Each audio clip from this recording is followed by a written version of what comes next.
नमस्कार, बहुत स्वागत है आप सभी का टीएनपी न्यूज पर। मैं हूं आपके साथ सोहन सिंह। दुनिया की सबसे बड़ी कूटनीतिक हलचल और दुनिया का सबसे पेचीदा सवाल, क्या बारूद के ढेर पर बैठकर अमन की इबारत लिखी जा सकती है? इस्लामाबाद में जो बैठक हो रही है उसे सिर्फ एक मुलाकात कहना गलत होगा, क्योंकि यह टकराव है दो जिदों का, यह मेल है दर्द और रसूख का।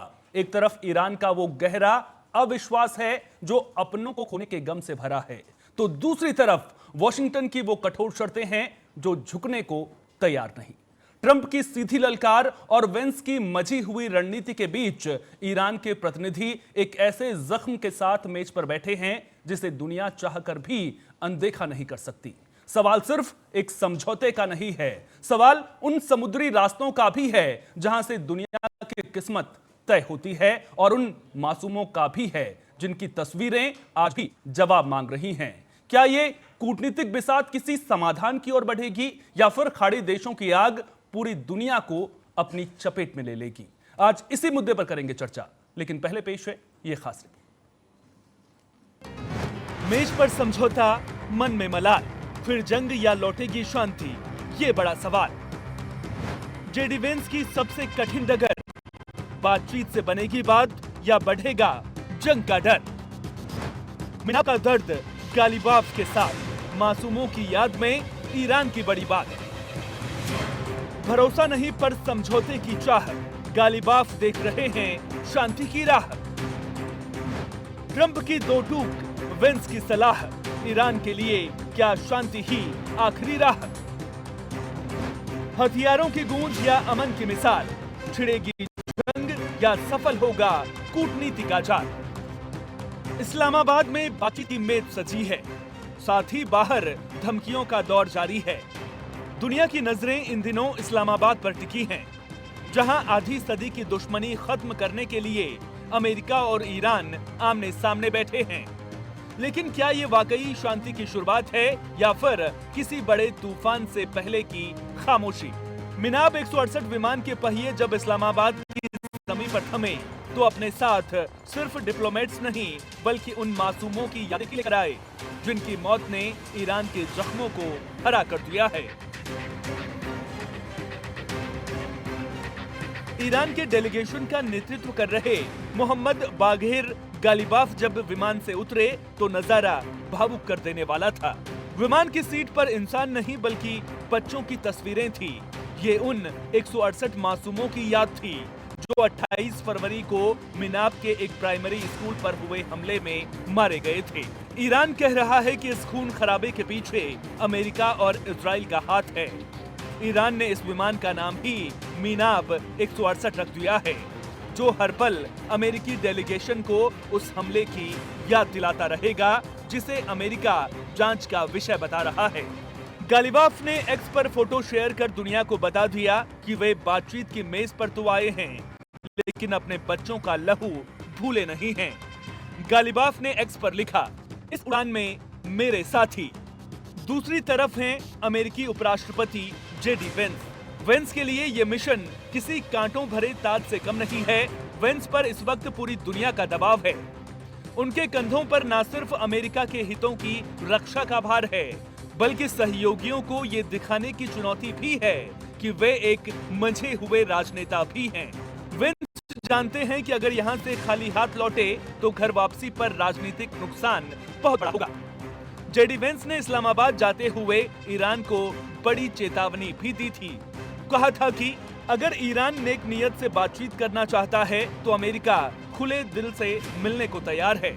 बातचीत से अच्छे नतीजों की उम्मीद है, ईरान चालाकी दिखाने की कोशिश ना करे।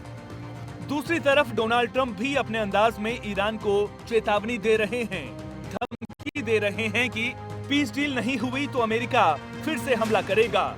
ईरान इसलिए जिंदा है ताकि बातचीत कर सके। ट्रंप भले ही चेतावनी दे रहे हैं, लेकिन उनकी सबसे बड़ी चिंता स्ट्रेट ऑफ होर्मुज को लेकर है और दुनिया के तेल व्यापार के इस लाइफलाइन पर ट्रंप को ईरान का कंट्रोल कतई बर्दाश्त नहीं है। ट्रंप दो टूक कह रहे हैं कि ईरान के पास थोड़े समय के लिए समुद्री रास्तों पर जबरदस्ती वसूली करने के अलावा कोई दाम नहीं है। होर्मुज संकट में ईरान मदद करे या नहीं, होर्मुज बहुत जल्दी खुलेगा। दूसरे देश भी होर्मुज संकट में मदद के लिए तैयार हैं। ईरान अगर जहाजों से गुजरने के लिए पैसे लेने की कोशिश करेगा तो इसे नहीं माना जाएगा। देखना दिलचस्प होगा कि ट्रंप का ये सख्त रुख बातचीत की मेज पर जेडी वेंस के हाथों को मजबूत करता है या माहौल को और बिगाड़ता है। खैर, दूसरी तरफ ईरान है जिसे अमेरिका पर बिल्कुल भी भरोसा नहीं है। ईरान के विदेश मंत्री अब्बास अरागची ने जर्मनी के समकक्ष योहान वाडेफुल से फोन पर बातचीत के दौरान कहा कि ईरान को अमेरिका पर बिल्कुल भरोसा नहीं है। एक रिपोर्ट के मुताबिक उन्होंने ये भी कहा कि ईरानी डेलीगेशन को होने वाली बातचीत पर भी यकीन नहीं है। अमेरिका ने बार बार अपने वादे तोड़े हैं और कूटनीति के साथ विश्वासघात किया है। यही वजह है कि ईरान उस पर भरोसा नहीं करता। ईरानी सरकार अपने लोगों के हितों और अधिकारों की रक्षा के लिए पूरी ताकत से लड़ेगी। दूसरी तरफ ईरान के उपराष्ट्रपति मोहम्मद रजा आरिफ की माने तो अमेरिका किन बातों को प्राथमिकता देता है, इस पर बहुत हद तक बातचीत का नतीजा निर्भर करेगा। उन्होंने कहा, इस्लामाबाद में चल रही बातचीत का नतीजा अमेरिका की प्राथमिकताओं पर निर्भर करेगा। अगर अमेरिकी प्रतिनिधि अमेरिका फर्स्ट हितों पर ध्यान देते हैं तो दोनों पक्षों के लिए फायदेमंद समझौता संभव है। अगर अमेरिका इजराइल फर्स्ट एजेंडे की ओर जाता है तो कोई समझौता नहीं हो पाएगा। अमेरिका के इजराइल फर्स्ट के एजेंडे पर आने पर ईरान पहले से ज्यादा मजबूती से अपनी रक्षा जारी रखेगा। फिर इसका असर पूरी दुनिया पर पड़ेगा और इसकी कीमत ज्यादा चुकानी पड़ेगी। मिडिल ईस्ट में आने वाले दिनों में बमों की बारिश होगी या फिर अमन का सूरज उगेगा, ये बहुत हद तक इस्लामाबाद में अमेरिका ईरान के बीच होने वाली बातचीत पर निर्भर करता है। लेकिन यहाँ बात सिर्फ अमेरिका और ईरान की ही नहीं है, पूरा मिडिल ईस्ट इस जंग की आग में सुलग रहा है। लेबनान में 1900 से ज्यादा लोग मारे जा चुके हैं। इजराइल 14 अप्रैल को वॉशिंगटन में लेबनान के साथ पीस मीटिंग के लिए तैयार तो है, लेकिन उसने भी एक शर्त रख दी है कि मेज पर हिजबुल्लाह नहीं होना चाहिए। यानी एक तरफ इस्लामाबाद में बातचीत हो रही है तो दूसरी तरफ वॉशिंगटन में एक और मोर्चा खुलने वाला है।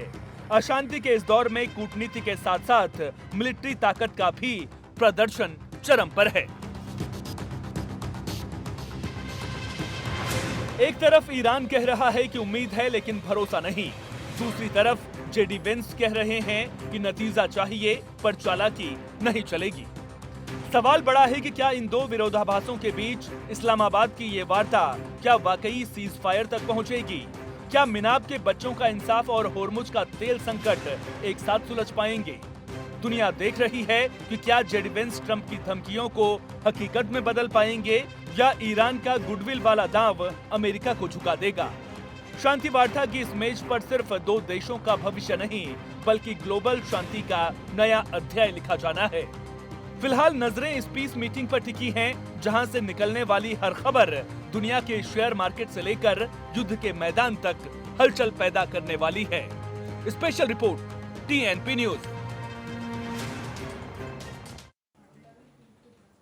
आज इसी मुद्दे पर चर्चा करेंगे। कुछ खास मेहमान मेरे साथ में जुड़ गए हैं। फॉरेन एक्सपर्ट्स के तौर पर मंजरी अग्रवाल जी मेरे साथ में जुड़ गई हैं। साथ ही साथ डिफेंस एक्सपर्ट कर्नल विनय बयाला जी मेरे साथ में जुड़ गए हैं। जियो पॉलिटिकल एनालिस्ट के तौर पर हेमंत गुप्ता जी मेरे साथ में जुड़ गए हैं। आप तीनों मेहमानों का बहुत बहुत स्वागत टीएनपी न्यूज पर। साथ ही मेरे साथ स्टूडियो में मौजूद हैं हमारे कंसल्टिंग एडिटर गोविंद ठाकुर जी। सबसे पहले मंजरी अग्रवाल जी, आपसे मैं समझना चाहूंगा। मैम, अब देखिए, शांति की मेज तो सज रही है लेकिन बाहर धमकियों का दौर भी खूब चल रहा है।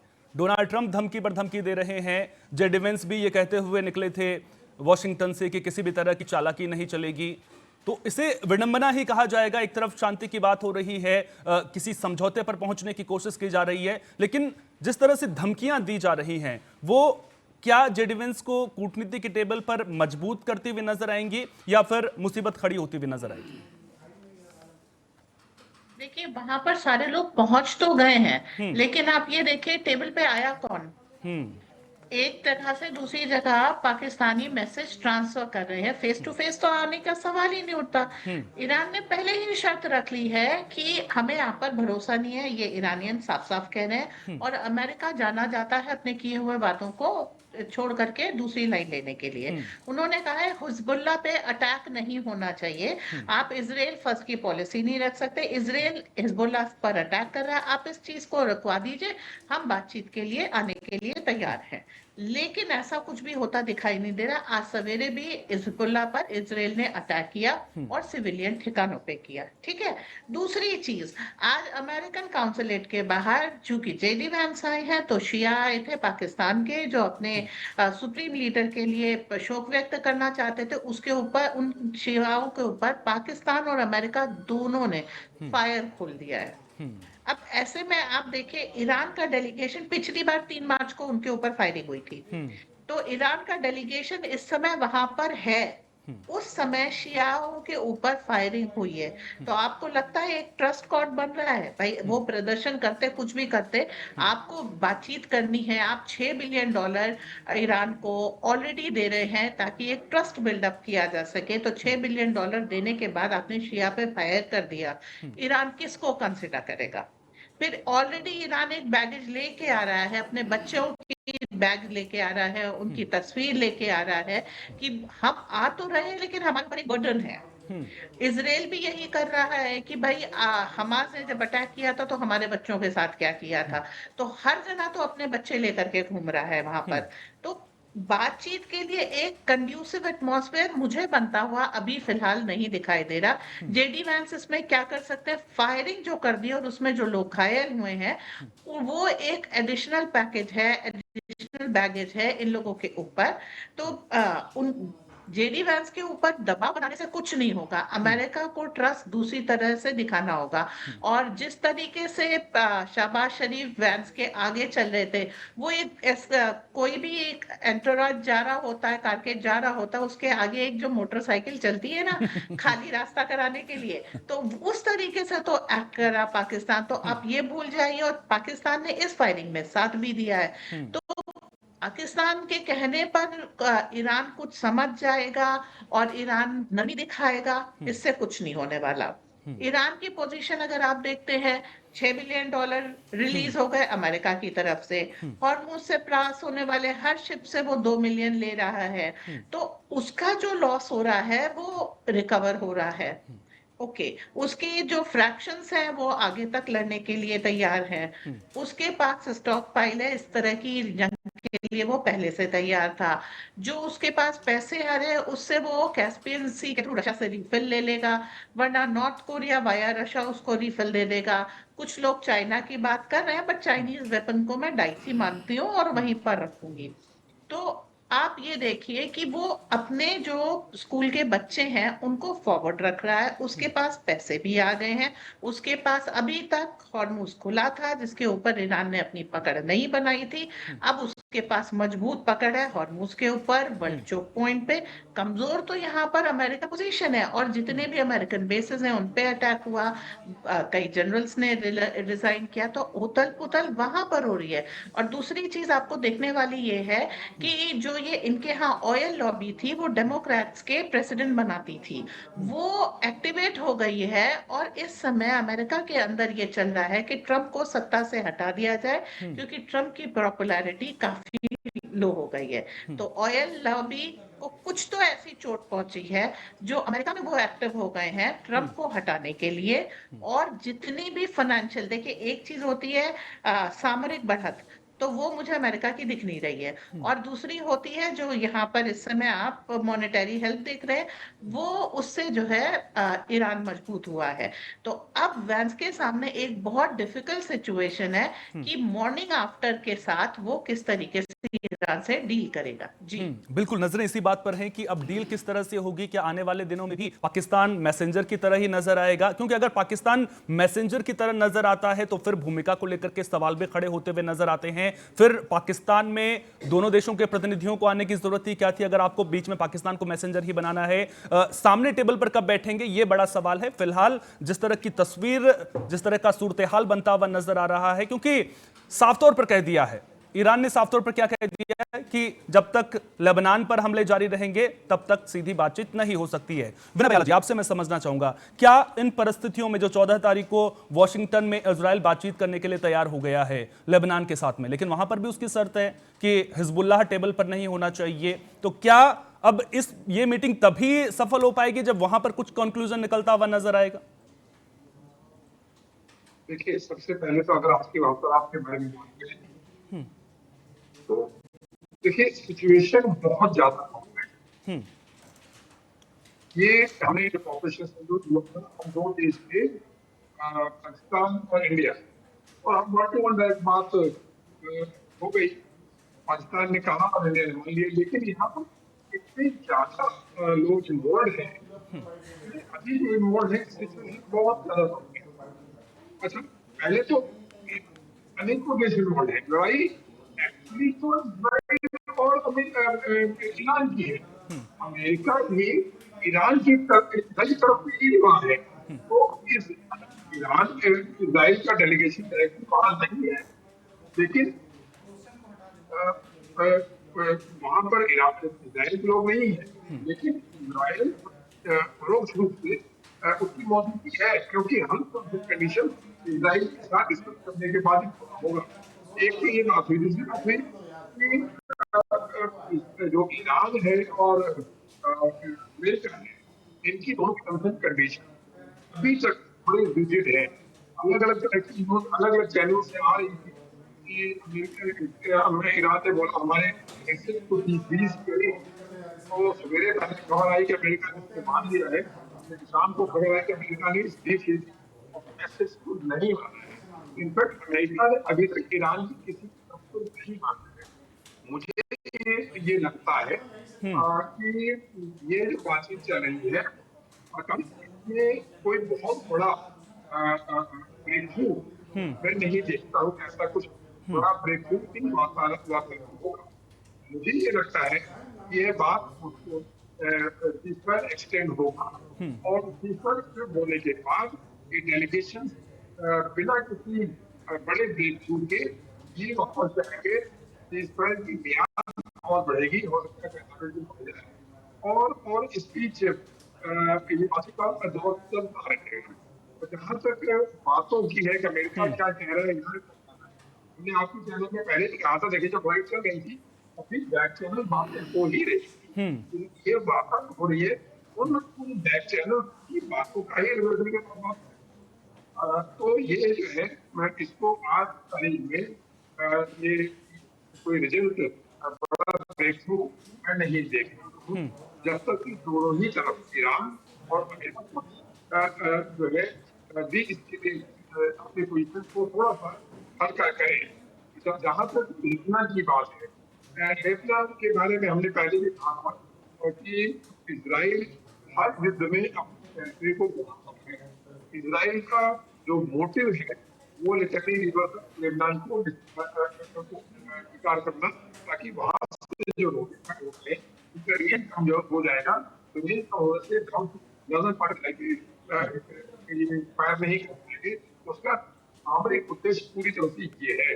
अच्छा, अब आज एक पॉजिटिव बात चली कि इजराइल इनके कुछ नुमाइंदों से बात करने को तैयार है, वो हिंदी से बात करने को तैयार नहीं है।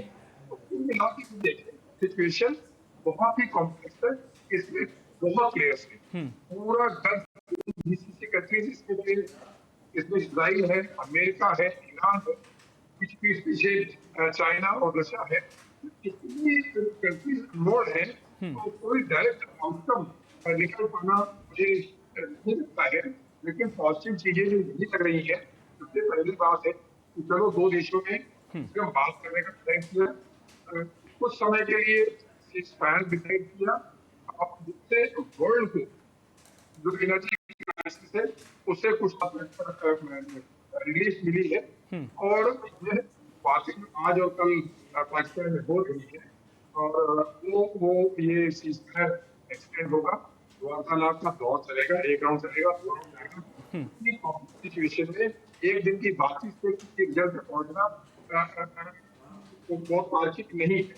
और एक सबसे बेहतर बात आप लोगों ने देखी होगी, पाकिस्तान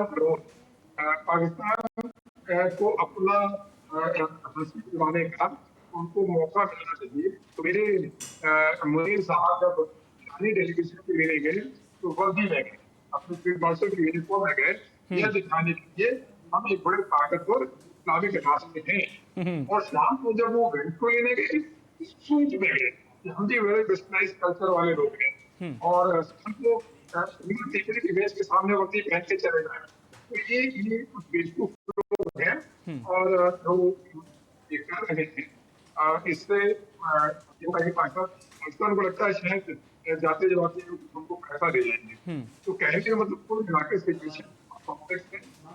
तत्काल इसके जो सकारात्मक पक्ष यही है कि लड़ाई फिलहाल भी इस प्लेस पोजिशन में रहेंगी और इमीडिएटली दोबारा इसके एस्केलेट होने के चांसेस नहीं है।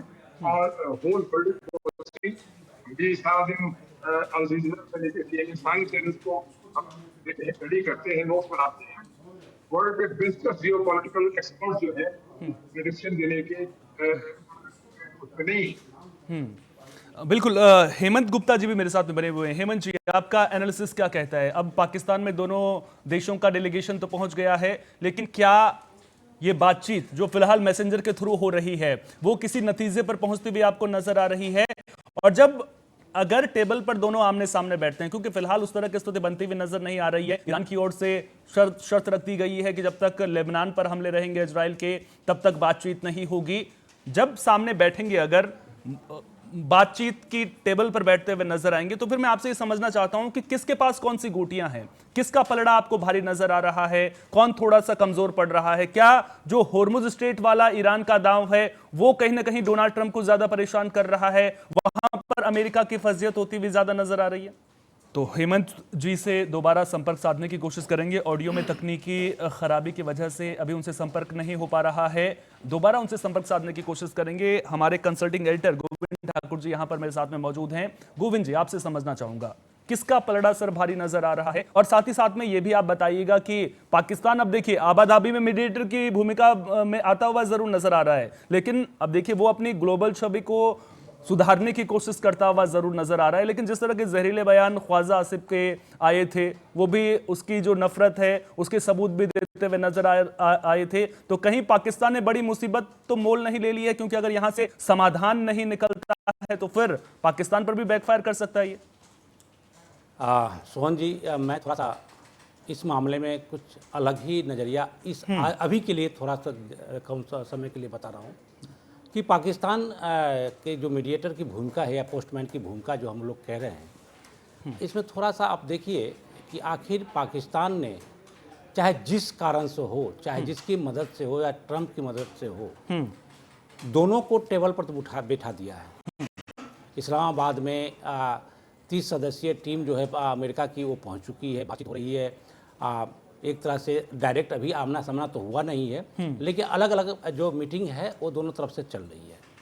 तो एक मैसेज ज़रूर जा रहा है पाकिस्तान की ओर से और पाकिस्तान में जो हो रहे हैं मीटिंग उसकी तरफ से कि पाकिस्तान के जो छवि हैं मिडिल ईस्ट में, एक तरह से उनकी जो यही कवायद है कि हमारी जो थोड़ी सी इज्जत बने और हम यहाँ के लीडर, यानी कि परमाणु ऊर्जा में परमाणु बम हमारे पास में है, तो ईरान हमारी जगह लेकर आगे बढ़ रहा है, तो उसको हम थोड़ा सा मिलाएं और साथ साथ में अपने छवि को आगे करें।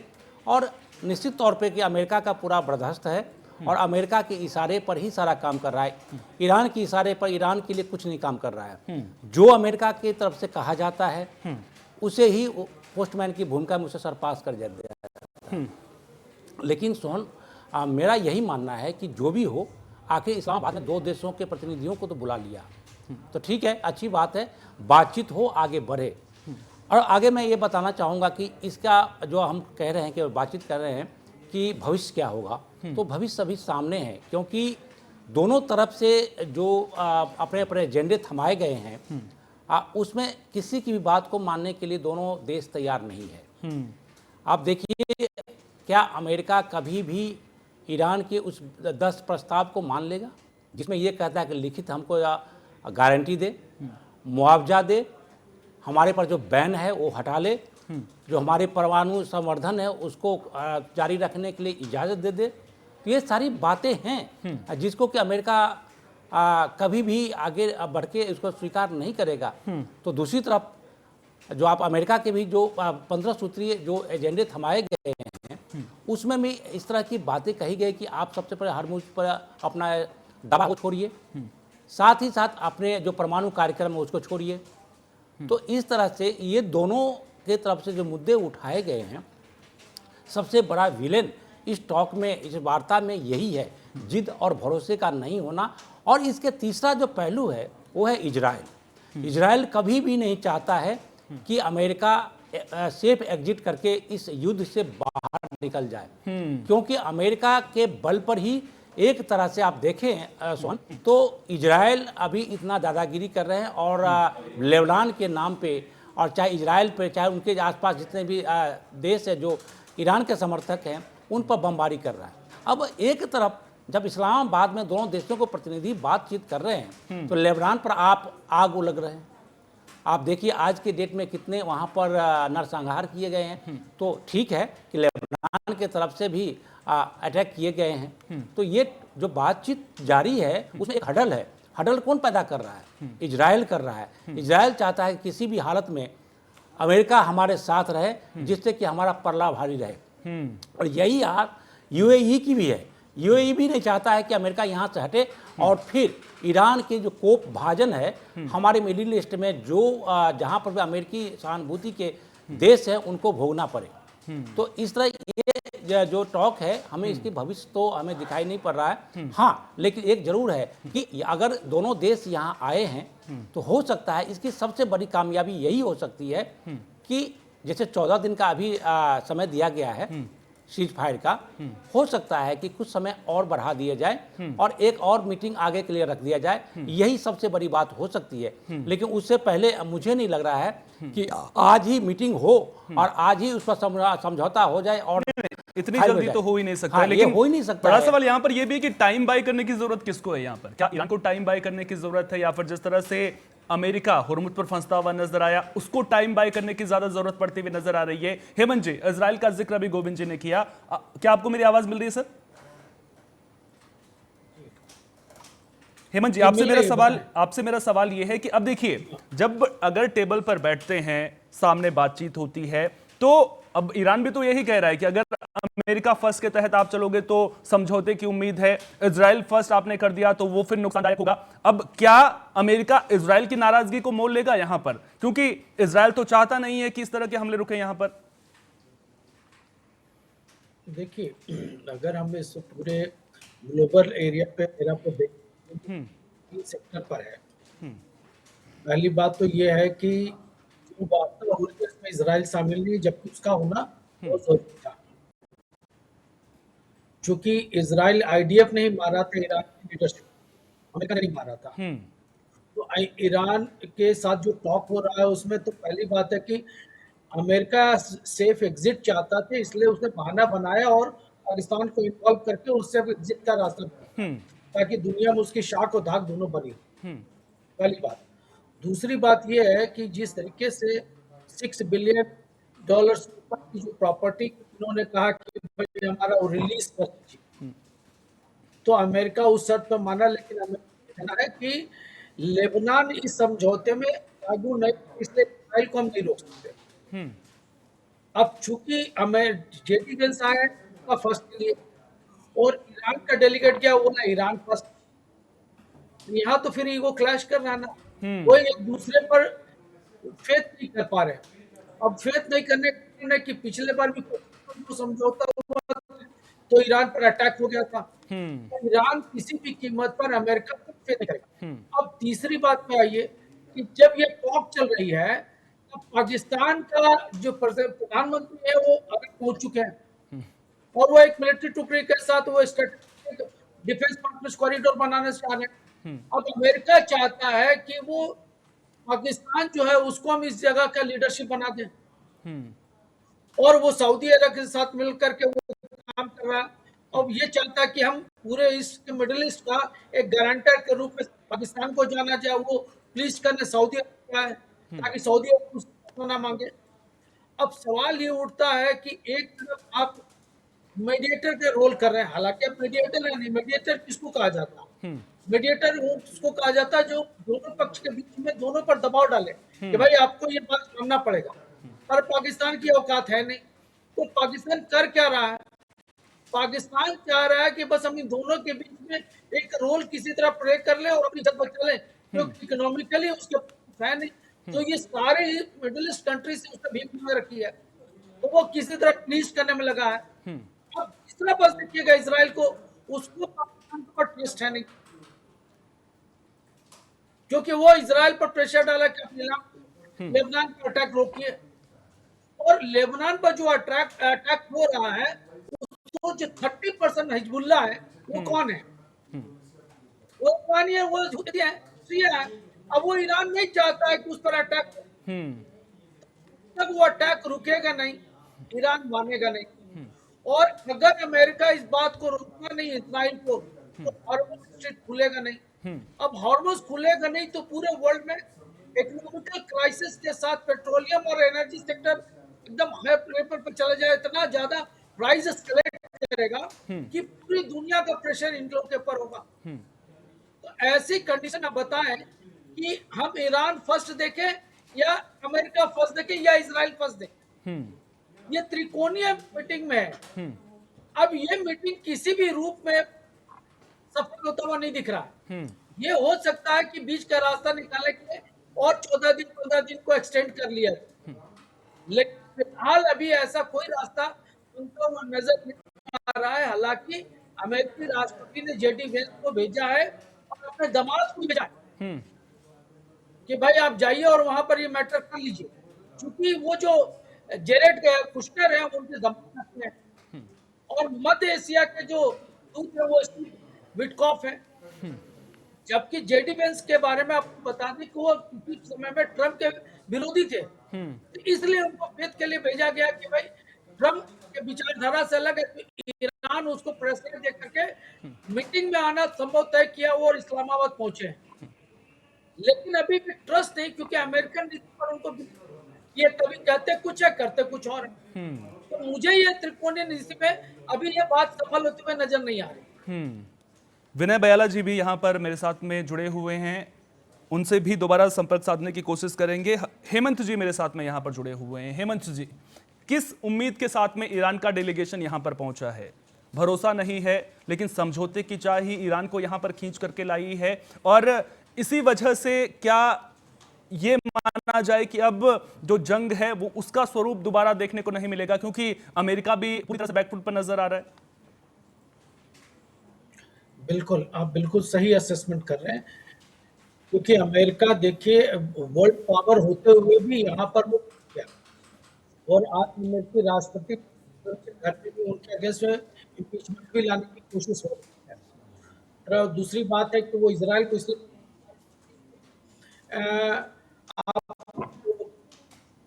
फाइल में उनका नाम आ गया बहुत बुरी तरह से, और इसको लेकर के वो बहुत परेशान है। तीसरा सेक्टर है कि भाई सुप्रीम कोर्ट ऑफ अमेरिका वो भी इनके अगेंस्ट में काम कर रहा है, और यहाँ तक कि पेंटागन भी इनके अगेंस्ट में अंदरूनी रूप से देखा जाए तो बातों से तैयार नहीं हो पा रही है। ऐसे में ईरान जो है वो ये चाहता है, अगर अमेरिका चाहता है पूरे मिडिल ईस्ट में शांति, तो उसको 3 काम तो पहले करने होंगे। उसको इजराइल से सेफ चाहिए आपको कि हम पर कोई अटैक नहीं होगा, इसकी लिखित गारंटी नहीं। दूसरा कि हमारा फिर से रिकंस्ट्रक्शन हो, तो हमारा रिनोवेशन करने के लिए, जो हमारा रीबिल्ड करने के लिए हमको जो फंड चाहिए वो अमेरिका दे। अगर अमेरिका नहीं देगा तो हम हॉर्मुज स्ट्रीट से हम $1 प्रति बैरल लेंगे, और ये वो करते हैं तो पूरे दुनिया में एक नया परसेप्शन आ जाएगा, और हर कंट्री जहां से इस तरह का कुछ ना कुछ डील करने की कोशिश करेगा।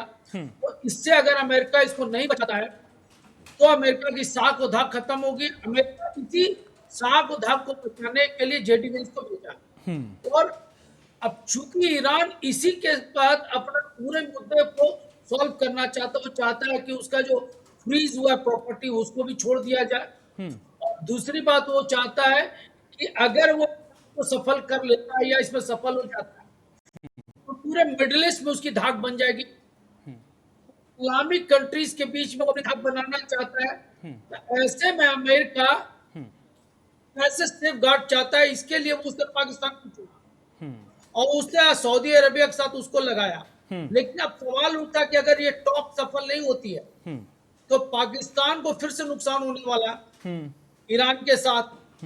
अब ईरान ये कहना है कि भाई जब ये टॉक हो रही थी तो अगर आप इजराइल को नहीं बैठाते और इजराइल के साथ एश्योरेंस होता है तो इस टॉप का कोई मतलब नहीं निकलता। तो या तो इजराइल की तरफ से आप हमको, और अमेरिका इजराइल के फाइल में ऐसा चीज है कि वो अमेरिकी राष्ट्रपति इजराइल को मना नहीं कर पा रहे।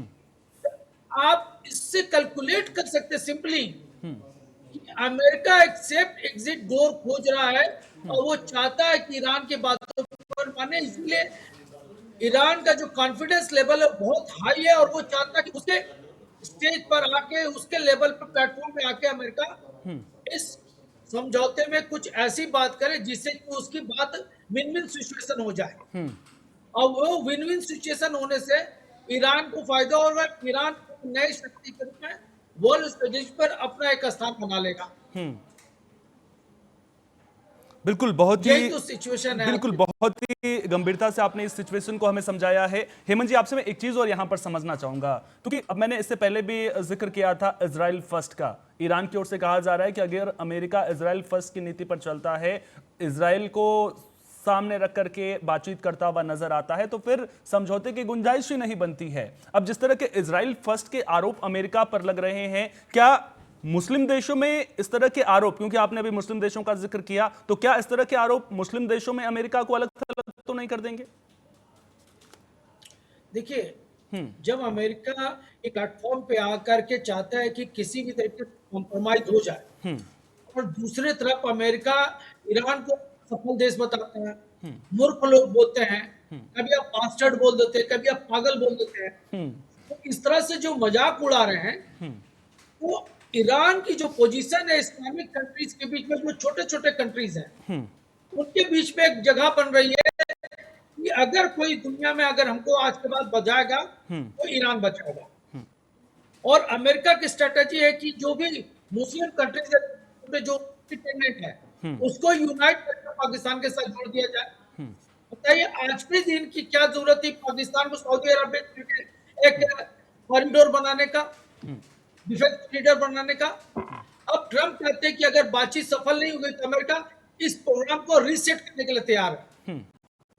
तब ईरान क्या कहता है कि हमारे फिंगर जो है इस ट्रिगर पर है। ऐसी स्थिति में अमेरिका कहीं पर खड़ा नहीं हो पा रहा है। एकमात्र जेडी वेंस है जो इस मैटर को किसी भी तरह संभाल सकते हैं, लेकिन संभालने के लिए उनको ईरान के साथ मिलकर के स्ट्रेटेजी तय करना ही पड़ेगा।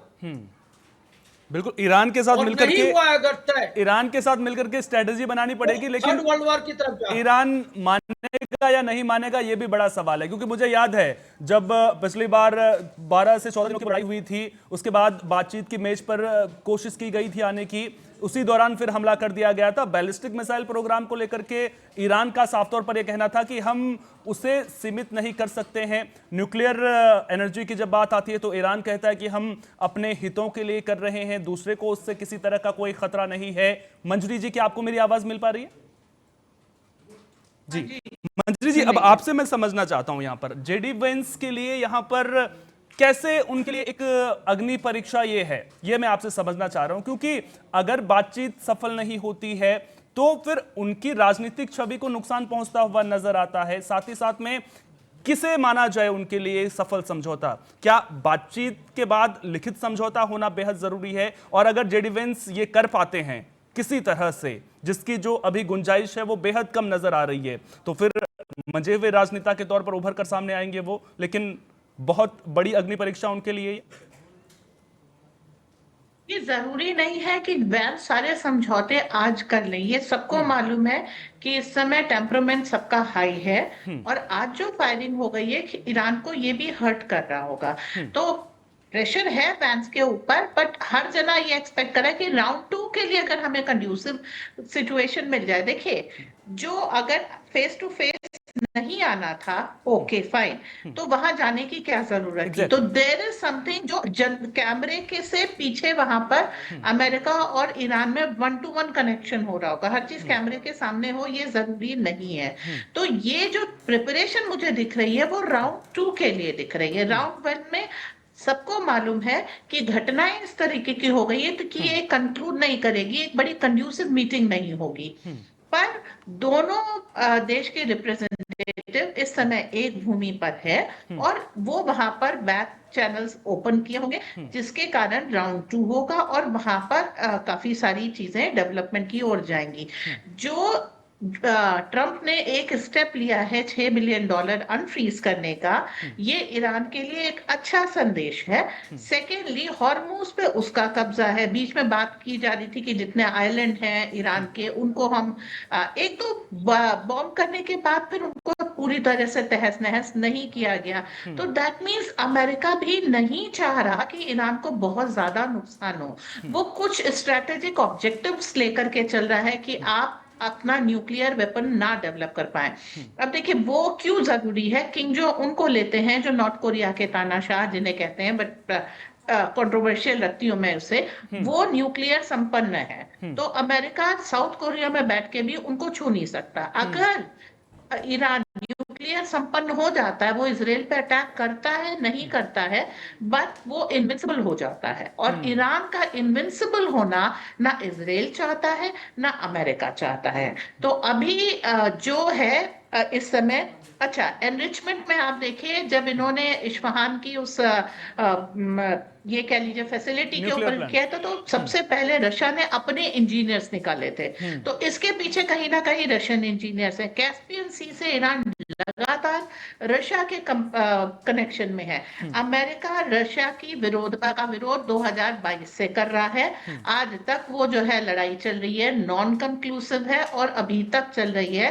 काफी सारे जेलेंस्की को प्रेशर में लेके लड़ाई खत्म कराने के जो ट्रायल्स हैं ट्रंप के, वो फेल हो चुके हैं। तो वैंस एक बार में सफल हो जाएंगे, सबको मालूम है ये संभव नहीं है और इससे उनकी छवि को धक्का नहीं लगता है। लेकिन अगर राउंड 2 के लिए एक कंड्यूसिव एटमॉस्फेयर क्रिएट कर ले जाते हैं तो वैंस की तब भी बहुत अच्छी छवि बैक होम बन जाएगी। जी बिल्कुल, वेंस के पास अच्छा मौका यहाँ पर बिल्कुल नजर आ रहा है। लेकिन अब सवाल यहाँ पर यह भी हो रहा है कि अगर सामने बातचीत नहीं हो रही है तो फिर जिस तरह से आपने भी कहा कि इस्लामाबाद क्यों पहुंचे, निश्चित तौर पर क्या पहले किसी तरह का कोई टेलीफोनिक कन्वर्जेशन आप कह लीजिए, बैकडोर कन्वर्जेशन आप कह लीजिए, किसी तरह के समझौते पर आए थे जिसकी वजह से बात यहां तक पहुंची कि इस्लामाबाद यहां पर पहुंचना चाहिए, वहां पर बातचीत की टेबल पर यहां पर बैठना चाहिए। लेकिन लेबनान को लेकर के जिस तरह से शर्त रख दी गई है वो कहीं ना कहीं अड़ंगा भी अभी डालती हुई नजर आ रही है और शर्तों का ही ये खेल है। विनय बयाला जी, अब आपसे मैं समझना चाहूंगा, अगर बातचीत सफल नहीं होती है तो उसके पीछे कौन कौन से कॉन्क्लूसिव कारण आप कह सकते हैं कि वो बनते हुए नजर आ रहे हैं? क्या जिस तरह से बैलिस्टिक मिसाइल प्रोग्राम को लेकर के, न्यूक्लियर एनरिचमेंट को लेकर के अमेरिका दबाव बनाने की कोशिश कर रहा है, क्या अमेरिका को पीछे हटना पड़ेगा? भले ही न्यूक्लियर को लेकर के ईरान मान भी जाए लेकिन बैलिस्टिक मिसाइल को लेकर के मानता हुआ नजर नहीं आ रहा है। तो जो समझौते की शर्तें हैं, अगर उन्हें आप तराजू पर तौल करके देखेंगे तो किसी ना किसी को तो झुकना पड़ेगा। एक कौन आपको बाद में अगर समझौता होता है तो कौन पीछे हटता हुआ नजर आ रहा है आपको? विनय जी, आपसे सवाल है मेरा। अच्छा, मुझसे पूछ रहे हैं? जी जी जी। हाँ, बीच में थोड़ा क्या हो गया। जैसे मैडम ने बोला, मैंने भी उससे पहले बोला था, सबसे पहली बात यह है कि आज की जो वार्ता हो रही है ये इनकंक्लूसिव रहेगी। उन शर्तों पर देखिए, अल्टीमेटली कुछ शर्तों पर अमेरिका को भी मानना पड़ेगा और इनको भी स्केल डाउन होना पड़ेगा। ये हर नेगोशिएशन का एक प्रोसेस होता है। पहले हार्डलाइन होती है, फिर ग्रेजुअली लोग मेल्ट डाउन होते हैं, ये होगी। और ये अच्छा, दूसरी बात यह है कि जरूरी नहीं कि अगली वार्ता हो तो पाकिस्तान में हो, उसको टर्की भी खोल कर सकता है और कतर भी खोल कर सकता है। ये अगली वार्ता होता है इसी कंट्रीज में कहीं पे होगी। तीसरी बात आपने जो पूछी कि हम लोग बार बार अपने चैनल में कह देते हैं कि ईरान, देखिए में ईरान ने जितनी बर्बादी फेस की है, जितना मैं तमाम चैनल्स पे एक ईरान का ही कॉरेस्पॉन्डेंट रहा था कि हमारे देश में कुछ बचा नहीं है, स्कूल्स नहीं बचे हैं, इंडस्ट्रीज नहीं बची हैं हॉस्पिटल्स नहीं बचे, इंफ्रास्ट्रक्चर नहीं बचा है, ईरान में कुछ नहीं बचा है। तो अगर हम ये कहें कि ईरान पोजीशन स्ट्रेंथ से बात नहीं कर रहा है, ईरान का उद्देश्य ये है कि जितना बन पड़े ले लो। उसका मेन एम है कि हमको कुछ फाइनेंशियल हेल्प हो और जो कुछ पैसे मिले रिहेबिलिटेशन के लिए, तो अमेरिका देगा। बाकी जैसे मैंने पहले बताया कि यह एक बड़ा ही कॉम्प्लेक्स सिचुएशन है। इसमें 1-to-1 कंट्री नहीं है, जैसे हम हमारा पाकिस्तान है, यहाँ पर विश्व जो अभी बाकी वक्ताओं ने भी कहा, तो सबसे बड़ा प्लेयर है वो तो इसराइल है। इसराइल का यहाँ पे नुमाइंदगी नहीं है। ये बात होने के बाद ये इसराइल अमेरिका जो है, अच्छा, और एक बात हम लोग बार बार ये कहते हैं, अमेरिका कभी भी इसराइल को हेल्पलेस नहीं छोड़ेगा, ये कभी नहीं छोड़ेगा। जब भी अमेरिका विश्व पटल पे कोई भी निर्णय लेगा, उसमें इसराइल उसकी पार्टी होगी। तो ईरान को इंटरफेयर नहीं होनी चाहिए। तो वो अमेरिका से बात कर लेगा तो समाधान हो जाता है। अमेरिका प्लस इसराइल, ये दो कहने को दो अलग अलग है, लेकिन साबित दृष्टिकोण से एक है। तो अब बातें ये है कि अब क्या होगा, कौन दबेगा, दबना ग्रेजुअली दोनों को एक नेगोशिएटिंग लेवल पे आना पड़ेगा, कुछ बातें माननी पड़ेगी।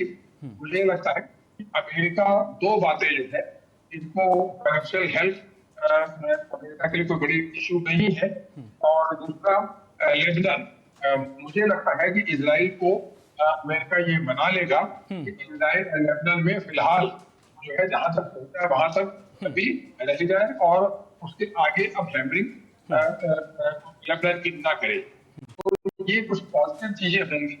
और जैसे बाकी लोगों ने बताया, मैंने पहले भी कहा था, जब फाइट चल रही होती तो बैक चैनल बातें चल रही होती। बिल्कुल, आज भी भले ये टेबल पे नहीं बैठे, बैक चैनल निगोशिएशन चल रहे होंगे। और कोई भी जो इस लेवल की वार्ता होती है वर्ल्ड लेवल पे, जिसमें पूरा वर्ल्ड इन्वॉल्व है, उसको कोई भी नहीं चाहता कि फेल हो, क्योंकि सबके अपने इंटरेस्ट है। इंटरेस्ट एनर्जी के हैं, इंटरेस्ट फाइनेंस के हैं, इंटरेस्ट सिक्योरिटी के हैं, तो सबके अपने इंटरेस्ट है। मुझे नहीं चाहता, लोग कहते हैं कि चाइना चाहता है कि फेल हो जाए, नहीं, कोई नहीं चाहता कि ये बात फेल हो, और सब चाहते हैं कि लास्टिंग पीस हो, लेकिन लास्टिंग पीस किसके टर्म पे हो, that has to be defined. Lasting peace America के टर्म पे हो, ईरान के टर्म। मैंने तो जैसे पहले भी बताया था, ईरान पहले तो बहुत बोल रहा, ईरान एक बहुत बड़ा डेलीगेशन, 24 लोगों का डेलीगेशन, ईरान इस प्रकार आया जैसे उसने अपने दर्शन देना। तो ईरान को भी मेल्ट डाउन होना पड़ेगा, अमेरिका को भी मेल्ट डाउन होना पड़ेगा। जो ये पब्लिक पोस्टिंग होती है, जब बातें होती है, ये फॉर द ऑडियंस होती है, ये फॉर अपनी पब्लिक के लिए होती है, लेकिन बातें होती है। बिल्कुल, युद्ध जो है वो कोई भी देश नहीं चाहता है, हर कोई युद्ध से बचना चाहता है। गोविंद जी, अब आखिर में मैं आपसे समझना चाहूंगा, जो करंट सिचुएशन है उससे 3 प्रोबेबल सिनेरियो बनते हुए नजर आ रहे हैं। Are we going in table talks round 1 to round 2, round 3, round 4, और we are leading towards Middle East जंग राउंड 2, या फिर तीसरी सिचुएशन ये बनती हुई नजर आ रही है कि ना हम तुम्हारी सुनेंगे, ना हम तुम्हारी मानेंगे, ना तुम हमारी मानो, सीज फायर जो है वही कंटिन्यू होता हुआ नजर आएगा, हमले होते हुए नजर नहीं आएंगे। कौन सी सिचुएशन, क्या कुछ सिनारियो अब बनता हुआ नजर आ रहा है? सुमन जी, देखिए, अमेरिका कभी नहीं चाहेगा कि फिर से हम युद्ध में आ जाएं और फंस जाएं, क्योंकि उनके सहयोगी, मैं बार बार यही बात कर रहा हूं कि इजराइल, चाहे यूएई हो, चाहे उसके जो जहाँ उनके बेस हैं, जहाँ पर ईरान ने अटैक किया है और लड़ाई लड़ रही है, तो वो लोग नहीं चाहेंगे कि अमेरिका हटे। लेकिन अमेरिका जरूर इस रूप में है कि किसी भी तरीके से हमको सेफ एग्जिट वहाँ से मिल जाए। तो ऐसे में ईरान की जो कुछ शर्तें हैं, जैसे कि इकोनॉमिकली जो शर्त है, जो पैसे देने का, चाहे रिहेबिलिटेशन के लिए, चाहे डिफ्रीज करने के लिए, तो एक आप संकेत सारे हमारे जो लोग हैं वो भी बात कहे हैं कि $6 बिलियन जो है डिफ्रीज किया है। कि इसका मतलब क्या है? मतलब यही है कि अमेरिका चाह रहा है कि ईरान को स्टार्टिंग में तौर पर ही उसको मंच से भागने न दिया जाए और उसको मंच पर घेर कर रखा जाए। तो एक शर्त तो लगभग आंशिक रूप से उसे मान लिया है। और रही दूसरी जो शर्तें सब हैं, तो धीरे धीरे उसके बातचीत होगी और एक बार में नहीं। सही बात है कि सारे लोगों ने ये बात कही है कि एक बार में ये खत्म होने वाला नहीं है। बिल्कुल। हाँ, अब पहले भी मैंने कहा था कि इसके बाद इस सबसे सफलता इसी बात को लेकर होगी कि एक और मंच तैयार किया जाए दूसरे राउंड के लिए। यही अमेरिका और ईरान के बीच की एक समझौते की एक आगे बढ़ने के होगा। देखिए, जेडी वेंस के लोग जहाँ तक बात हो रही है, मैं कह रहा था जी आपके पास जो उन पर पूरी एक राजनीतिक उनकी करियर लगी हुई है, क्योंकि अमेरिका में उनके एक गंभीर राजनीतिक रूप में उसे देखा जाता है, जबकि ट्रंप को एक फूहड़ राजनीति के तौर पर देखा जाता है। और जब भी लड़ाई हुई है तो वेंस नहीं चाहते थे कि इस तरह की लड़ाई हो। मस्कट में भी जो वार्ता हुई थी उसके बाद सफल नहीं हुआ, फिर लड़ाई हुई थी, उसको भी नहीं चाह रहे थे, और आज जो लड़ाई चल रही है उसमें भी नहीं चाह रहे थे। तो ट्रंप ने आगे बढ़ के ये समझ के भेजा इनको कि वहां पर सफल तो मिलेगी नहीं, तो राजनीतिक तौर पर जो हमें एक थ्रेट मिल रहा है, यानी कि इसके पीछे भी ट्रंप की एक तरह से आप कह सकते हैं कि जाल बुनते हुए नजर आ रहे हैं। हेमंत जी, आप कुछ ऐड करना चाह रहे थे? सर, बहुत कम वक्त है, कम शब्दों में अपनी बात रखिए। मैं ये कह रहा था कि आज की जो वार्ता वो इसलिए भी सफल नहीं होगी कि आप इस चीज को समझिए कि पाकिस्तान के रक्षा ख्वाजा आसिफ ने क्या कहा। बिल्कुल। कि इजराइल कैंसर है, मानवता पर धब्बा है, और यूरोपीय युद्ध छुटकारा पाने के लिए फिलिस्तीन की जो कैंसर नुमा देश बनाया गया उसके लोग जहन्नुम में जले। अरे, पाकिस्तान के रक्षा मंत्री से उम्मीद ही क्या करेंगे सर? पाकिस्तान के रक्षा मंत्री हैं, वो उनसे उम्मीद ही क्या करेंगे? अब शांति वार्ता की बात कर रहा है और इस तरह के बयान दे रहा है, तो इजराइल और इजराइल जो है सो प्रेशर बनाए हुए अमेरिका पर, और इधर अमेरिका जो है सो इजराइल को छोड़ नहीं सकता। तब ऐसी सिचुएशन में ईरान देखिए अमेरिकी दूतावास नहीं है, वो किसके थ्रू बात कर रहा है? तो इजराइल जो है सो भारत के राजदूत के द्वारा बात किया जा रहा है। अब इस मैटर में आप चाहेंगे कि बात टेबल पे कंप्लीट हो जाए, तो ये संभव नहीं दिख रहा है, ये एक्सटेंड करे। लोग कहते हैं कि बात बने, वो बात बिगाड़ते हुए नजर आ रहे हैं, और जब बात बिगड़ती हुई नजर आ रही है, इजराइल का रिएक्शन आ रहा है, तो उसके बाद पोस्ट डिलीट करके पतली गली पकड़ते हुए भी नजर आ रहे हैं। बहुत बहुत शुक्रिया आप सभी मेहमानों का इस चर्चा में जुड़ने के लिए और अपनी अपनी बात रखने के लिए। तो मिडिल ईस्ट की जंग इस बातचीत पर बहुत हद तक निर्भर करती है। कहने को सीज फायर जरूर है, लेकिन क्या ये सीज फायर कंटिन्यू रहेगा, या फिर बातचीत की मेज सजने के बावजूद बात नहीं बनेगी और हालात जो है विध्वंसक होते हुए नजर आएंगे, या फिर सीज फायर की स्थिति कंटिन्यू रहेगी? आने वाले दिन बेहद अहम होने वाले हैं। देखना दिलचस्प होगा कि बातचीत की टेबल पर बात बनती है या फिर नहीं। फिलहाल के लिए इतना ही। लगातार बने रहिए टीएनपी न्यूज के साथ। नमस्कार।